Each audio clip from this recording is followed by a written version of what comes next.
군대를 다녀오신 분들은 익히 다 아는 얘기입니다만은, 군대 가면은 훈련을 많이 하잖아요.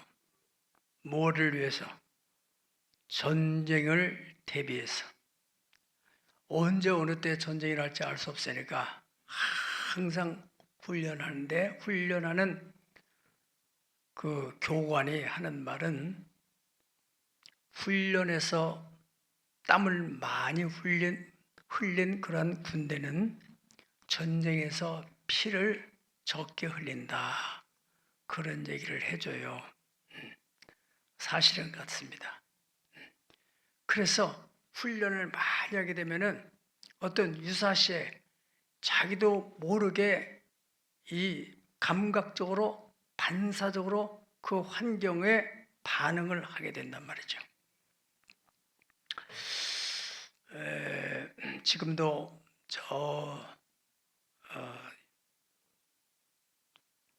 이 올림픽을 대비해서 얼마나 많은 젊은이들이 피땀 흘리면서 훈련하고 있습니까? 그 올림픽 경기에서 자기도 모르는 순간에 이 몸이 반사적으로 반응하는 그런 훈련의 강도가 높은 사람들이 마침내 금메달리스트가 되는 거기 때문에 그렇습니다. 제가 예전에 자주 다니던 그 기도원이 있었는데, 그 기도원의 그 목사님이 당시에 연세가 60대 한 중반 정도 되셨어요. 예. 이분이 그 기도원에 온 분들을 이제 기분 좋게 해준다고 사진을 찍어준다고 사진을 찍다가 거리 조정을 한다고 본인이 뒤로 후진하다가 한 3m 되는 낭떠러지에 떨어져 버렸어요. 예. 여러분 사진 남 찍어줄 때 조심해야 돼요. 제가 들은 얘기로는 어떤 청년은 그 저수지에서 사진을 찍어주다가 본인이 뒤로 후진하는 바람에 저수지에 빠져서 죽었다는 말 들었어요. 이 동네에서 있었던 얘기입니다. 아무튼 그 참 신경을 쓰시고, 그분이 그렇게 뒤로 빠꾸러다가는 완전히 넘어져 가지고, 그럼 어떻게 돼요? 뇌진탕에 걸려잖아요. 머리가 먼저 떨어져야 되잖아요. 예. 그런데 자기도 모르는 순간에 이 머리가 떨어지면서 다리가 위로 확 돌아가지고 다리가 착지가 된 거예요. 그 쉽지 않은 일이잖아요. 어떻게 그런 일이 일어날 수 있을까? 이분이 젊었을 때 유도를 많이 했대요. 유도. 낙법 훈련을 많이 했던 거예요. 그러니까 위기 상황이 오니까 자기도 모르게 이 몸이 반사적으로 움직여서 그런 위기를 모면하게 됐다는 것을 제가 들었습니다. 여러분, 이 골프 치는 사람들도 보세요.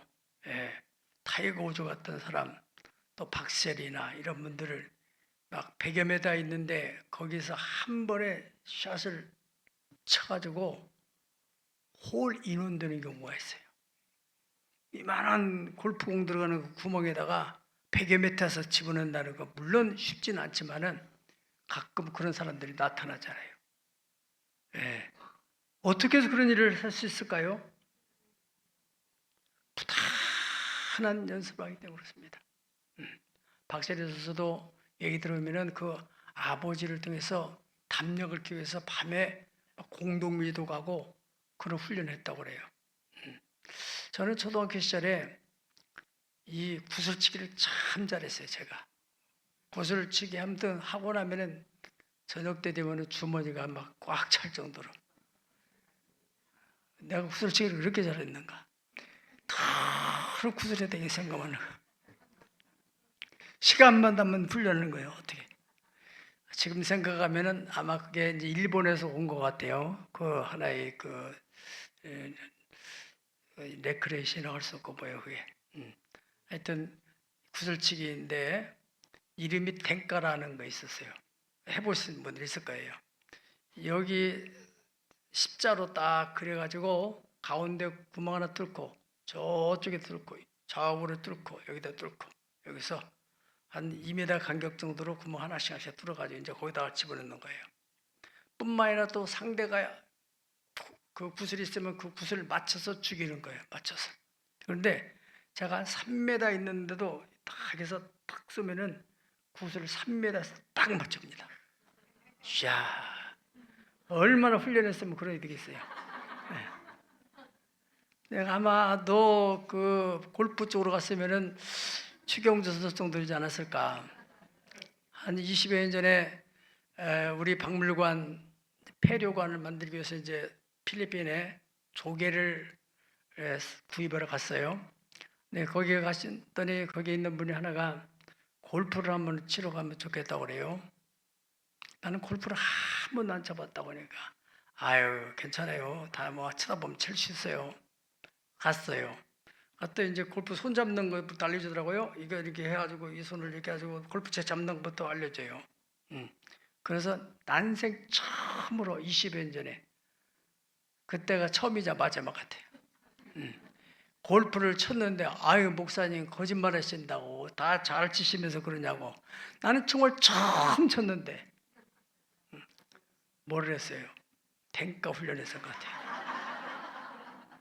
네. 자, 여러분 이 훈련이라는 것은 계속 지속 반복하게 되다 보면은 나도 모르게 내 몸에 배게 돼요. 그래서 이 감각적으로 또 무의식적으로 반사적으로 그 몸이 거기에 반응을 한단 말이죠. 예. 디모데전서 4장 7절 8절 보면은 망령되고 허탄한 신화를 버리고 경건에 이르도록 자신을 훈련해라 그랬습니다. 육체의 훈련은 약간의 유기지만은 경건의 훈련은 따라 경건의 훈련은 범사 유익하니 금세와 내생에 약속이 있느니라. 아멘. 예. 우리가 육체적으로 이렇게 태릉 선수촌에서 수많은 선수들이 막 훈련해서 어떻든 올림픽에 나가서 금메달, 은메달 리스트만 된다 할지라도 평생의 연금이 나오기 때문에 얼마나 유익합니까? 예, 가문을 연구하게 되죠. 그런데 그런 유익은 약간이고 경건한 훈련을 통해서 얻은 것은 범사에 유익하다는 겁니다. 우리가 신앙생활 하는 것, 여러분들이 이렇게 주일로 와서 예배하는 거, 또 새벽기도 하는 거, 이거 다 경건의 훈련입니다. 우리 간증한 우리 김선 권사님이 새벽기도 열심히 하는 분이잖아요. 그 기도의 능력이 그런 역사를 만들어내는 거예요. 자폐가 좋아지는 게 없대지 않습니까? 그런데 하나님이 하신 일은 못하실 일 없는 그러한 능력의 역사가 일어날 줄 믿습니다. 오늘 말씀을 보면은 이 욥이라는 사람이 얼마나 큰 충격적인 어려움을 만났는지 하루아침에 한 종이 갑자기 오더니 주인님 양떼를 치는데 나쁜 사람들이 와가지고 양들을 다 강도질해서 뺏어갔습니다. 그 보고가 끝나자마자 또 다른 종이 와가지고는 하늘에 불이 내려가지고는 막 다 불태워버렸습니다. 또 강도가 또 나타났습니다. 큰 태풍이 불어가지고 10남매 자녀들이 있는 데서 거기에 이 집이 무너지면서 다 압사당해 죽었습니다. 정말로 인간의 말로는 형언할 수 없는 끔찍한 그런 사고를 당했는데 욥은 어떻게 했어요? 머리를 밀고 옷을 찢고 그 다음에 엎드려 예배를 했다고 그래요.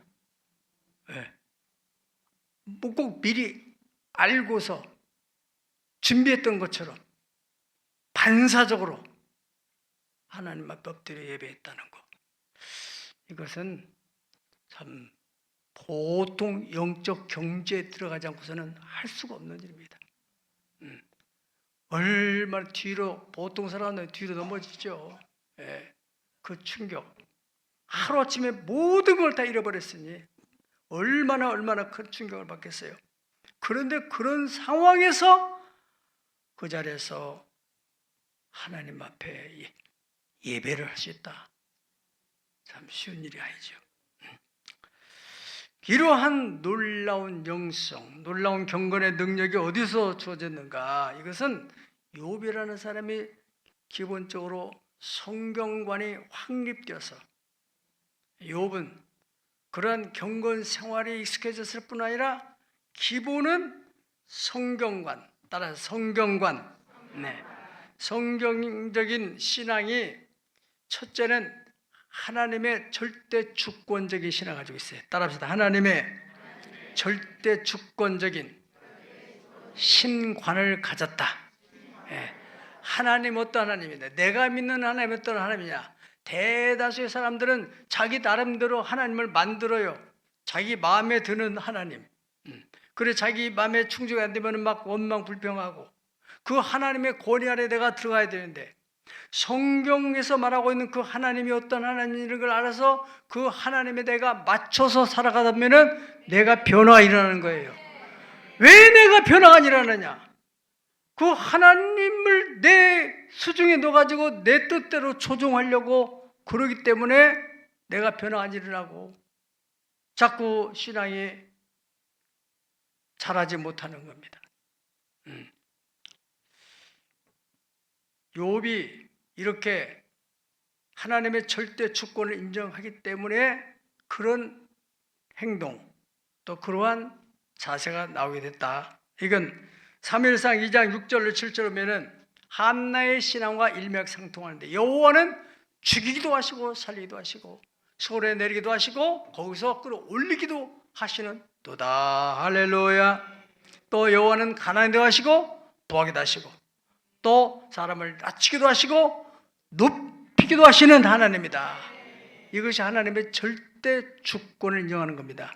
지금 현대인들이 왜 이렇게 신앙에 마음이 불안하고 안정이 없느냐? 미래에 대해 자꾸 불안하느냐? 절대적인 단어도 없어지고 모든 것은 상대적으로 생각해요. 하나님은 절대적인, 하나님의 말씀은 절대적인 말씀. 그래 거기에 맞추지 내가. 또 그 말씀을 절대 신뢰할 수 있고. 그런데 이 지식만능시 자기 나름대로 똑똑하다고 생각하는 사람들은 그것을 인정하지 않으려고 하기 때문에 문제예요. 우리 인간관계도 마찬가지입니다. 내가 절대적으로 의지할 만한 사람이 없어요. 가정에서 예전에는 아버지, 어머니 그러면 절대적으로 의지해. 아버지가 한 말씀이면 100% 그 말씀은 성경 말씀 다음으로 믿고 그런 시대가 있었는데 지금은 그런 시대가 아니에요. 자기가 정말로 의지할 만한 정신적인 지주가 없어요. 우리 크리스찬들 가운데서도 내가 믿는 하나님이 나의 모든 것을 전적으로 주관하시는 절대장가. 그래서 내가 어떤 어려움이 있다 할지라도 그분은 나의 모든 것을 책임지실 분이다. 그런 확고한 믿음을 가진 사람은 어떤 어려움을 만난지라도 그것 때문에 요동하지 않는다는 거예요. 바로 욥의 신앙이 그런 신앙이고 한나의 신앙이 그런 신앙이고, 그렇기 때문에 그런 엄청난 큰 충격 앞에서 불안하거나 절망하지 않고 하나님 앞에 무릎 꿇고 엎드려서 경배하겠다는 거예요. 이러한 고난 뒤에 올 하나님의 선한 계획을 믿기 때문인 것입니다. 따라서 하나님은 좋으신 하나님, 그렇게 믿으면 아멘 하세요. 여러분의 부모님 어떤 부모님? 좋으신 부모님 믿어요? 그런 믿음을 가지고 있어야 돼요.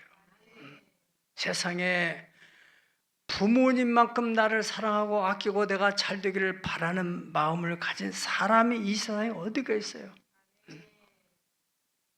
너희 부모가 자녀가 떡을 달라면 돌을 주고 생선을 달라면 뱀을 줄 부모가 있겠느냐? 너희 부모가 악할지라도 그럴지인데 너희 하늘에 계신 아버지께서 구하는 자에게 어찌 좋은 것을 주시지 않겠느냐? 아멘. 그렇게 말씀하셨잖아요. 그러니까 하나님은 좋으신 하나님이 이렇게 어려움을 주는 것은 그 어려움 뒤에 좋은 계획이 있을 것이다. 로마서 8장 28절이면은 그러므로 우리가 알거니와 하나님을 사랑하는 자 곧 그 뜻대로 부르심을 입은 자들에게는 모든 것이 합력하여 선을 이루느니라. 자, 옆 사람을 쳐다보시고 당신이 지금 어떤 것 때문에 힘든지 모르지만 그거 다 합해져 가지고 선을 이루실 하나님을 믿으세요.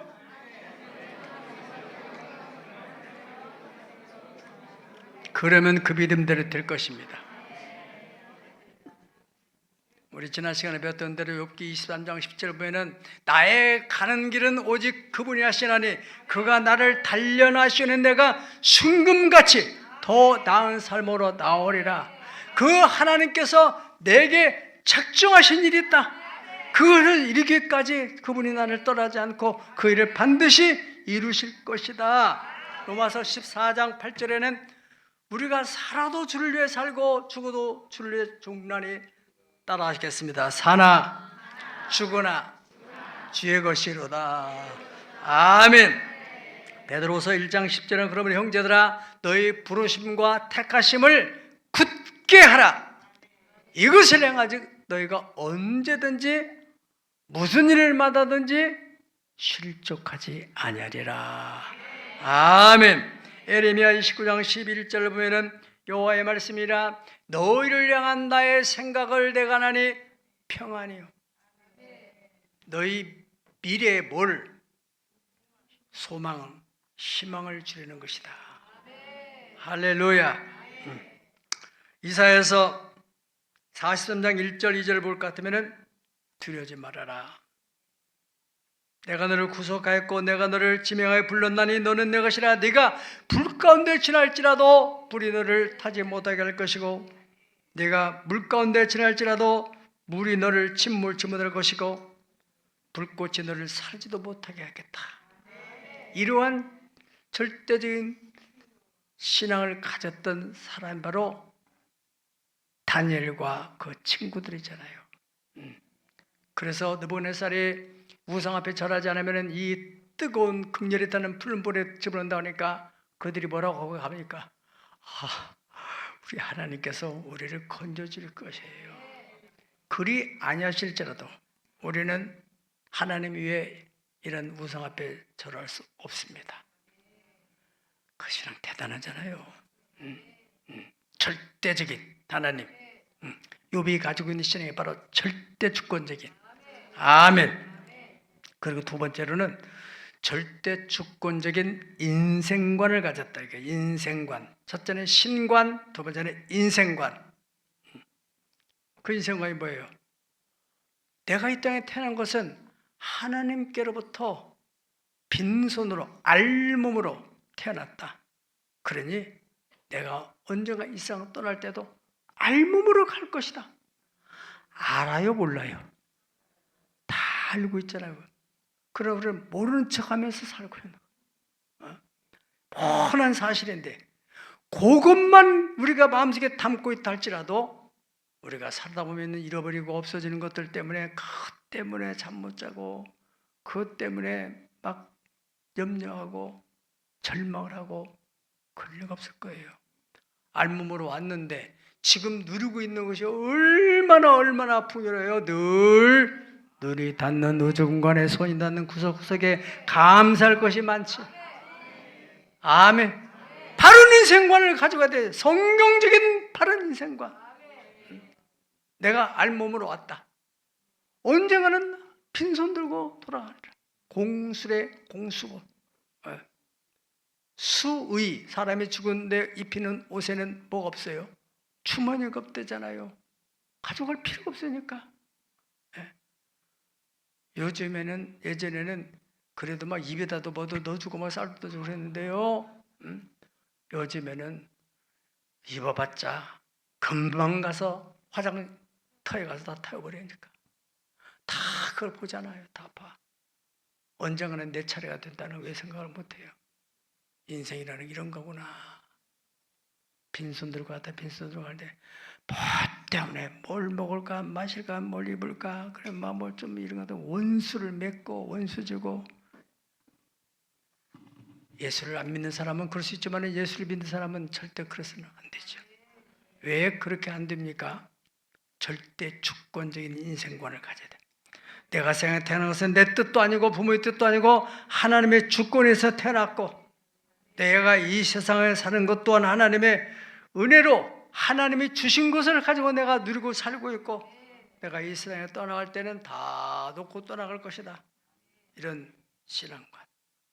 세 번째로 가지고 있던 욥의 신앙관은 따라가기서 절대 주권적인 청지기관. 청지기는 주인이 맡긴 위임받은 것을 관리하는 책임이 있지 소유권을 갖지 않고 있습니다. 그분이 맡긴 것, 내가 관리자로서 관리하다가 그분이 필요해서 가져가면은 어쩔 수 없이 가져가는데, 주인이 가져가는 걸 내가 뭐에 대해서 거기다 항의를 할 수 있어요? 네. 그런 마음을 가졌다는 거예요. 네. 그리고 여러분들이 사기를 맞았다, 돈을 잃어버렸다 그러면 내가 잘못 관리해서 그분이 거둬가셨다. 아멘이 안 되죠. 그렇게 생각해야 속이 편안해요. 그게 청지관이야. 그걸 깨달으면 하나님께 그래, 네가 깨달았구나. 이제는 그거 잘 관리하도록 한번 해봐. 또 맡겨서. 아멘. 그러한 신앙을 바로 욥이 가지고 있었기 때문에 주셨던 하나님이 내 그 많은 재산 이 순간에 가져가시네. 자녀도 그렇게 하시네. 그러니 그 하나님이 찬송을 받으시게 합당하십니다. 쉽지 않아요. 어떻게 할 수 있어요? 경건의 능력을 가져야 돼. 경건이 훈련되지 않으면 이러한 신앙을 갈 수 없는 거죠. 경건의 훈련이 잘 된 사람은 우리가 살아가는 동안에 예기치 않은, 전혀 예상치 못한 어떤 위기 상황을 만나야 돼요. 위기라는 것은 말 그대로 위험과 기회가 함께 포함되어 있는 단어가 위기라고 단어라고 해요. 위자는 위험할 위자예요. dangerous. 기회는 거기에 찬스가 있다는 거예요. 그러나 경건의 훈련이 된 사람들은 그 위기 속에서 찬스, 기회를 찾는 거예요. 그러나 경건 훈련 안 된 사람들은 그 위기 앞에 무너지게 되는 거죠. 여러분, 역대하 22장 10절에 12절을 볼 것 같으면 국가적인 큰 위기를 만나게 됐어요. 여호사밧 왕이 며느리를 저 북이스라엘에 참 신앙 없는 나쁜 그런 며느리를 얻게 됐어요. 이 며느리가 자기 남편이 죽으니까 자기 손자들을 싹그리 다 진멸시키고 자기가 여왕이 되고 그리고 여왕 행세를 하는 거죠. 그러한 중에 그 당시에 제사장이 된 여호야다와 그 부인 여호사밧, 이 사람들이 그 당시 연세가 보통 100에서 된 노령이에요. 노령. 그런데 이분들이 그 어린 핏덩어리 같은 어린 아기를 탁 숨겨가지고 7년 동안 그걸 보호하고 키워온 겁니다. 그 위기 상황에서 사람들이 두려워서 어찌할 바를 모르고 있는 그 상황에서 그래가지고 다윗의 왕가를 이어가는데 아주 큰 공로를 세웠던 제사장, 그 부인입니다.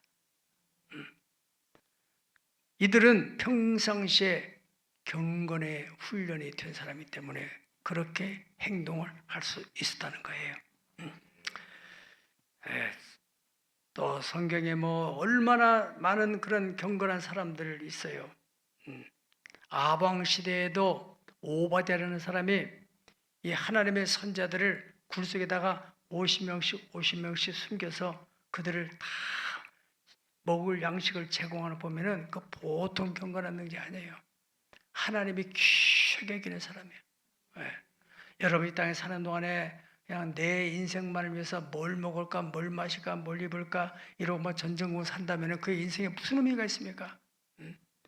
하나님의 뜻을 이루고 하나님께서 귀하게 쓰시는 그 인생이 최고의 축복인 줄 믿습니다. 다윗이라는 사람, 그분은 소년 때부터 아버지 양을 치면서 경건의 훈련을 해가지고 이 사람이 위기를 만났을 때 그 기회를 찾아가지고 이 사람이 나중에는 이스라엘의 위대한 왕으로 등극을 하게 되잖아요. 다윗의 예를 우리가 세 가지만 살펴본다면 첫 번째 위기는 뭡니까? 이 사람이 아버지의 심부름을 하기 위해서 형들한테 도시락을 갖다 주러 갔는데 거기에 전쟁이 붙어가지고 다른 이스라엘 군대들이 다 부숴서 벌벌 떨고 있는데 그 앞에 골리앗이라고 하는 큰 장군이 막 소리를 지르는데 아무도 거기 나갈 수 없어요. 다윗이 거길 나가잖아요. 예. 너무너무 많이들은 귀가 닳도록 들은 얘기잖아요. 어떻게 해서 나갈 수 있어요? 그는 평상시에 자기 아버지 양을 치면서 하나님께 찬송하고 기도하고 또 이 하프를 타고 그러면서 하나님을 경배했던 그러한 경건의 훈련이 매다서 그것으로 인해서 자기 아버지의 양을 치다가 곰이나 사자가 물어가면 가서 막 쫓아가서 그것을 찾아오고 이런 것들이 다 몸에 배고 또 하나의 경력이 쌓이고 그 골리앗도 그런 측면에서 바라보는 거예요. 여러분들이 평상시에 훈련이 되게 되면은 훈련이 실전으로 이어지는 거예요. 우리가 평상시 군인들이 훈련하는 것은 유사시에 전쟁이라면은 훈련처럼 하는 거예요. 훈련처럼. 그런 사람 피를 적게 흘리는 거예요. 네. 우리가 평상시에 우리가 예배 생활하고 기도하고 또 경건 생활하고 봉사하고 하는 것들은 여러분이 살아가다 삶 현장에서 어떤 위기를 만났을 때 그때 그 경건의 능력이 발산되는 것입니다. 교회를 아무리 다녔더라 할지라도 경건의 훈련이 안 된 사람은 그 교회 신앙하고 세상으로 완전히 분리가 돼서 여기서는 신자지만 세상에 나가면은 신앙적 마인드가 없어요. 세상 사람들과 똑같이 눈에 보이는 대로 현실에 의해서 반응하며 살아간단 말이죠. 신앙적인 반응. 할렐루야. 네, 한 번은 또 이 사울 왕이 이제 다윗의 일이 막 높아져 가니까 사울이 다윗을 죽이려고 3,000명을 특수부대를 풀어가지고 이스라엘 전적을 샅샅이 드시니까 이스라엘 땅이라는 게 뭐 강원도 정도밖에 안 되는 나라 땅이기 때문에 어디 숨을 데가 없어요. 블레셋에서 피했는데 블레셋에 피해 갔는데 거기 어떤 사람이 추천으로 거기에 아기스 왕 수하에 들어가게 됐어요. 네. 거기에 있는데 어떤 사람이 다윗을 딱 알아본 거예요. 아, 저 사람이 예전에 우리 블레셋 나라의 장군 골리앗을 물리쳤던 사람이라고. 딱 지목을 하니까 다윗이 순간적으로 침을 흘리면서 막 몸을 비틀고 그게 바로 경건의 능력이요. 그 위기 상황을 대처하는 능력이 자기도 모르게. 예. 그래가지고 아기스 왕이 야, 내가 미친 사람이 없어가지고 저런 거 미친 사람 데려갔냐? 빨리 내쫓아가지고 거기서 이 다윗이 살아나왔잖아요. 그 다음에 또 중요한 일이 있어요. 압살롬, 다윗의 아들 압살롬이 반란을 일으켜서 다윗이 맨발 벗고 궁녀들하고 자기 신하들하고 도망을 가는데 그 도망가는 와중에 자기 친구이면서 또 전략적인 그런 아이디어를 가지고 있는 이 후세라는 사람이 쫓아오는 거예요. 후세가 쫓아오니까 다윗이 너가 나를 따라오면 내게 유익이 안 된다. 네가 정말로 나를 사랑하고 나를 돕는다면은 도우려는 마음이 있다면은 바로 압살롬에게 들어가서 거기서 아히도벨이라고 하는 이 전략가의 전략을 뒤집어라. 그렇게 아이디어 줬어요. 이 아히도벨이라는 사람은 다윗의 왕국에 당시에 삼국지로 말하면 제갈공명과 같은 사람이에요. 아주 탁월한 전략을 이렇게 수립하는 그런 사람이었는데, 그래서 이 아히도벨이 압살롬한테 그러는 거예요. 지금 다윗이 막 도망을 가지고 있는데 지쳐서 요단을 못 건너갔을 테니까 이 군대를 풀어가지고 막 출격하게 되면은 거기서 완전히 잡을 수 있을 것이다. 거기에 대해서 전략을 내오니까 이 후세가 반박을 하게 되는 거예요. 아, 이래 가지고 다윗이 어떤 사람입니까? 전쟁에 능한 사람인데 벌써 그분은 넘어갔을 것입니다. 어쨌든 간에 이 후세의 말을 사람들이 이제 이렇게 듣게 됐다고 그랬어요. 사무엘하 17장 14절 보면은 압살롬과 온 이스라엘 사람이 이르되 아렉 사람 후세의 계략은 아히도벨의 계략보다 낫다 하니 이는 여호와께서 압살롬에게 화를 내리라 하사 이 아히도벨의 좋은 계략을 물리치라고 명령하였습니다. 그랬어요. 그래가지고 결과적으로 정보가 새고 뭐 이래가지고는 다윗이 요단을 딱 건너가 버렸어요. 아히도벨이 계획된 대로 군대가 기습해가지고 그 요단까지 가봤더니 다윗이 벌써 없어진 거예요. 이것은 후세의 전략, 후세의 그 지혜, 그 정보를 다윗에게 넘겨줬단 말이죠. 그래서 다윗이 살아났고 그 후로 이 아히도벨이라는 사람은 자기가 너무너무 충격을 받아가지고 자기 고향에 돌아가가지고 목매달아서 죽었다고 그랬어요. 여기 중요한 거, 여기서 중요한 거. 그렇게 지금 맨발 벗고 한밤중에 도망가는 다윗이 자기를 돕겠다고 따라하는 후세를 향해서 제정신이 먹고 어떻게 정신을 차릴지를 모르는 그런 상황에서 너는 돌아가서 압살롬에게 속해라.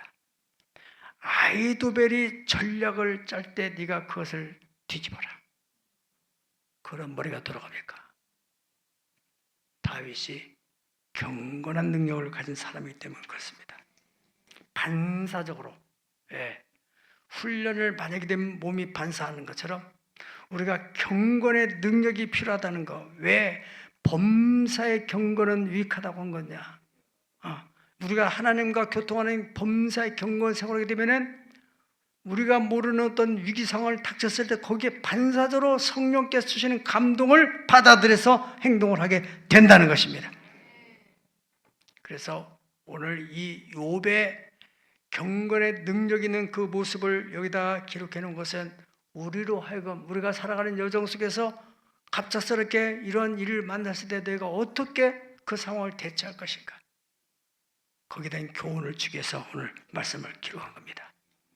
여러분, 지금 여러분이 너무나 잘 알고 모든 사람 피부로 느끼듯이 지금 우리 경제가 녹록지 않은 거 다 알고 있죠.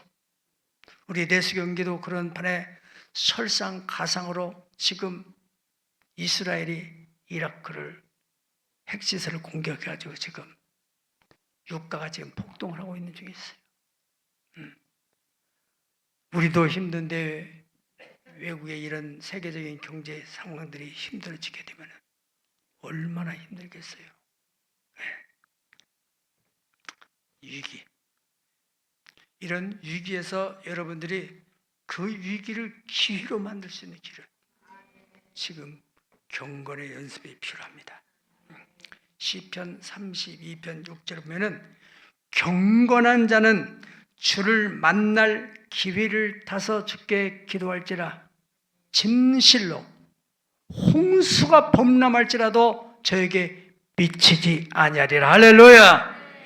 또 시편 91편 6절로 1절로 2절을 보면은 지존자의 은밀한 곳에 거주하며 전능자의 그늘 아래 자는 자여 나는 여호와를 향하여 말하기를 그는 나의 피난처여 나의 요새여 내가 의뢰하는 하나님이라 하리니. 따라합시다. 어두울 때 퍼지는 전염병과 누울 때 닥쳐오는 재앙을 두려워하지 아니하리라. 1000명이 왼쪽에서 10,000명이 오른쪽에서 엎드러지나 이 재앙이 내게 미치지 아니하리라. 여러분, 이것이 여러분의 고백이 되기를, 이러한 위기를 미리 사전에 유비모환의 정신을 가지고 경건 생활을 더 열심히 하세요. 그러면은 다른 사람의 위험한 것이 여러분들은 기회가 되어서 합력하여 선을 이루시는 하나님의 영광을 꼭 보게 될 것인데, 욥이 이러한 위기 상황에서 믿음으로 대처해가지고 그것을 이겨냈더니 하나님의 인정을 받아서 욥이 시험 연단 후에는 갑절의 복을 받았다는 그 복이 우리에게도 체험되어지기를 예수 이름으로 축원합니다.